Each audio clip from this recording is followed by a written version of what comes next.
오늘 다 같이 나누실 말씀은 구약성경 사사기 20장 29절부터 48절 말씀까지입니다. 구약성경 사사기 20장 29절부터 48절 말씀까지입니다. 우리 말씀은 29절부터 35절 말씀까지 그렇게 읽도록 하겠습니다. 같이 한 목소리 읽겠습니다. 시작. 이스라엘이 기브와 주위의 군사를 매니라. 이스라엘 자손이 셋째 날에 베냐민을 치러 올라가서 전과 같이 기브에 맞서 전을 하더니 베냐민 자손이 나서더니 꾀임에 빠져 성읍을 떠났더라. 그들이 큰 길 곧 한쪽은 베델로 올라가는 길이요 한쪽은 기브아에 들로 가는 길에서 백성을 쳐서 전과 같이 이스라엘 사람 30명 가량을 죽이기 시작하며 베냐민 자손이 스스로 이들이 처음과 같이 우리 앞에서 패한다 하나 이스라엘 자손은 이르기를 우리가 도망하여 그들을 성읍에서 큰 길로 꿰어내자 하고 이스라엘 사람이 모두 그들의 처소에서 일어나서 아라말에서 전열을 갖추었고 이스라엘의 복병은 그 장소 곧 기브아 초장에서 쏟아졌더라. 온 이스라엘 사람 중에서 택한 사람 10,000명이 기브아에 이르러 치매 싸움이 치열하나 베냐민 사람 화가 자기에게 미친 줄을 알지 못하였더라. 여호와께서 이스라엘 앞에서 베냐민을 치심에 당일에 이스라엘 자손이 베냐민 사람 25,100명을 죽였으니 다 칼을 빼는 자였더라. 아멘. 지금 한 주간은 제가 선교지에서 기도하고 말씀을 읽는 시간을 좀 가져 한 주간은 새벽 기도를 하지 못했습니다. 그 전에 이제 저희가 말씀 마지막을 이렇게 나누면서 이스라엘과 베냐민과의 싸움이 그 두 번이나 이스라엘이 패배하게 됩니다. 이스라엘이 계속 뭐 경험을 가지고 나서 싸웠던 것도 아니었고 하나님께 나가서 여쭙고 나가서 싸운 거였거든요. 그럼에도 불구하고 그들은 실패했습니다.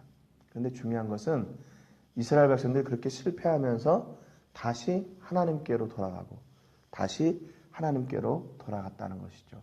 하나님께서 진짜 이 이스라엘과 베냐민과의 싸움에서 하나님께서 그들에게 회복시키시고자 하셨던 것은 그들의 자존심도 아니었고 그들이 정당하다는 그런 이유들을 내세우는 것도 아니었습니다. 하나님은 이 싸움을 통해서 이스라엘 백성들의 하나님을 다시 회복하기를 원했던 거죠. 두 번의 싸움에서 실패하자 이들은 더 하나님을 회복하게 되고 제사를 다시 회복하게 됩니다.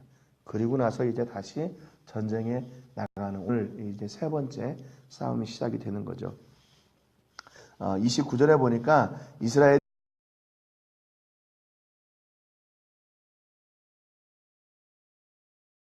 기브아 주위에 군사를 매복하니 이스라엘이 첫날에 베냐민을 다시 그 베냐민 지파들 앞에 섰죠. 그랬더니 베냐민 지파는 또 이번에도 우리가 능히 이기겠지. 이스라엘이 아주 숫자가 많아도 우리는 싸움에 능한 사람들이니까 우리가 능히 이기겠지 하고 나가서 또 이스라엘을 치기 시작합니다. 그래서 약 한 30명 정도 이제 죽였어요. 그러니까 이제 베냐민은 그때 생각하기를 32절에 보니까 베냐민 자손이 스스로 이르기를 이들이 처음과 같이 우리 앞에서 패한다 하나 이스라엘 자손은 이르기를 우리가 도망하여 그들을 성읍에서 큰 길로 꿰어내자 하고 그랬습니다. 그러니까 똑같은 상황이었어요. 이스라엘 백성들이 가서 이렇게 지는 것처럼 보이고 한 30명 정도 다시 죽이니까 베냐민 사람들은 우리가 다시 또 세 번째 승리를 취하겠구나 그렇게 생각을 하고 자신만만하게 이스라엘 앞에 나갔던 거죠. 그래서 이제 그들을 이겼던 겁니다. 그래서 32절에 보니까 베냐민 자손들은 똑같은 상황 가운데서 착각을 하게 됩니다. 우리가 두 번 이렇게 승리했으니까 이번에도 승리하겠지 이렇게 생각을 하는 거죠. 그러니까 자기의 경험을 따라 나가는 사람하고 하나님의 말씀을 따라 나가는 사람하고는 이렇게 전혀 다른 길을 가게 되는 거죠. 자기들이 생각할 때 이것은 어제와도 똑같은 상황이니까 또 그 결과도 똑같겠지 이렇게 생각을 했지만 이것이 이스라엘 백성들의 작전이었다는 것은 그들이 차마 생각하지도 못했던 일이었던 것이었죠. 그러니까 처음에 이스라엘 백성들이 또 나가서 한 30명 정도 이제 죽으니까 베냐민 자손은 우리가 죄송합니다. 또 이기겠지 이렇게 생각을 했던 거였어요. 33절에 보니까 이스라엘 사람이 모두 그들의 처소에서 일어나서 바알다말에서 전열을 갖추었고 이스라엘의 복병은 그 장소 곧 기브와 초장에서 쏟아져 나왔더라. 그렇게 기록하고 있습니다. 그러니까 이스라엘 백성들이 그 틈을 타가지고 베냐민 자손이 성을 빠져나와서 계속 이스라엘을 추격하고 하다 보니까 성과는 거리가 멀어졌죠. 여기 이제 36절부터 뒤에 이제 48절까지 보면 그 자세한 그 전쟁의 상황이 어떻게 내려가고 있는지 나와 있습니다. 그러니까 그렇게 이스라엘이 베냐민 자손을 유인해서 그들이 광야로 나왔을 때 모든 매복병 또는 이스라엘 군대 모든 군대가 그들을 이제 공격하는 거죠. 성을 공격해가지고 그 베냐민 자손들을 이제 치는 그런 작전이었던 겁니다. 34절에 온 이스라엘 사람 중에서 택한 사람 10,000명이 기브아에 이르러 치매 싸움이 치열하나 베냐민 사람은 화가 자기에게 미친 줄을 알지 못하였더라 그랬습니다. 그러니까 아직까지도 베냐민 사람들이 자기들이 지금 이게 어떤 상황에 처해 있는지 알지를 못했어요. 35절에 여호와께서 이스라엘 앞에서 베냐민을 치시매 그랬습니다. 근데 결정적으로 이스라엘이 베냐민을 치고 승리할 수 있었던 이유가 바로 이거였어요. 하나님께서 이스라엘 앞에서 베냐민을 치셨기 때문에 이겼다는 거예요. 만약에 하나님께서 오늘도 이 싸움에 개입하지 않으셨다면 어떻게 됐을까요?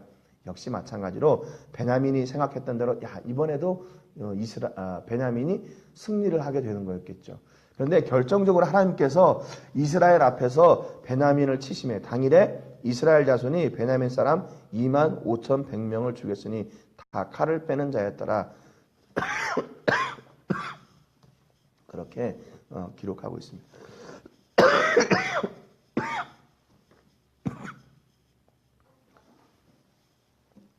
사사기 20장 15절에 보면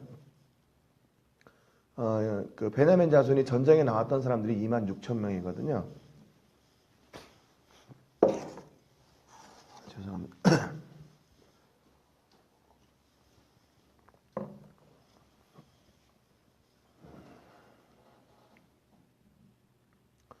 사사기 20장 15절에 보면 베냐민 자손들이 전쟁에 나왔던 사람들이 26,000명이에요. 그리고 기브아 사람들이 700명이 나왔습니다. 그런데 이 전쟁에서 25,100명이 죽었어요. 그 뒤에도 보면 이렇게 몇 명이 죽고 몇 명이 죽고 이래서 약 한 25,000명 죽었습니다. 그리고 나머지들이 이제 다 흩어지게 된 거죠. 그러니까 그 전쟁에 나왔던 대부분의 사람들이 이 셋째 날에 다 죽은 거예요. 결국 그들의 끝은 자기들의 경험과 힘을 의지했던 사람들의 그 끝은 결국 실패의 자리에 가게 되는 거죠. 그럼에도 불구하고 하나님을 의지했던 이스라엘은 세 번째는 마지막 승리를 이루게 됩니다. 그게 다른 이유에서가 아니라 바로 하나님께서 그들과 함께 하셨기 때문에 하나님께서 그들과 동행하셨기 때문에 그렇게 승리할 수 있었다는 거죠. 38절에 보면 처음에 이스라엘 사람과 복병 사이에 약속하기를 성읍에서 큰 연기가 치솟는 것으로 군호를 삼자 하고 그러니까 이게 작전이었어요. 근데 베냐민 자손들은 그걸 전혀 모르고 계속 이스라엘을 추격하다가 결국 그들이 이제 실패의 자리에 서게 되었던 겁니다. 여러분 그런데 이 전쟁이요 뭐 누가 이기고 누가 승리하고 그게 중요한가? 그게 별로 중요하지 않아요. 왜냐하면 이게 같은 종족 간의 같은 민족, 같은 동족 간의 싸움이기 때문에 그런 거죠. 그러니까 이건 누가 이겨도 진 거예요. 누가 이겨도 진 거예요. 이런 일들은 아예 처음부터 없었어야 되죠. 12지파 중에서 그들이 지금 출애굽을 해가지고 가나안 땅에 들어가서 그들의 지경 가운데서 하나님께서 주신 그 기업을 누리며 살았는데 여러분 그렇게 되면 어떻게 되죠? 온 지파가 서로 한 뜻이 되고 하나가 되어서 하나님을 기쁨으로 섬기고 또 하나님의 백성답게 사는 것이 그들의 목적이고 그들의 삶의 어떤 가치이잖아요. 그런데 이게 같은 민족끼리 싸움이 일어났다는 것은 이거보다 더 큰 슬픔이 어디 있고 이거보다 더 큰 아픔이 어디 있습니까? 48절에 이스라엘 사람이 베냐민 자손에게로 돌아와서 온 성읍과 가축과 만나는 자를 다 칼날로 치고 닥치는 성읍은 모두 다 불살랐더라. 여러분 이런 비극이 어디 있어요? 이런 비극이 어디 있어요? 그래서 이게 어디로부터 온 거냐면 하나님을 잃게 되자 그들의 모든 것들이 다 망가져 버린 거예요. 도덕도 망가지고 이성도 망가지고 그들의 지성도 망가지고 모든 것들이 다 망가진 거예요. 그래서 제일 중요한 것은 이스라엘이 끝까지 하나님을 중심으로 해서 그 공동체를 이루어 나갔어야 되는데 그것을 못했어요.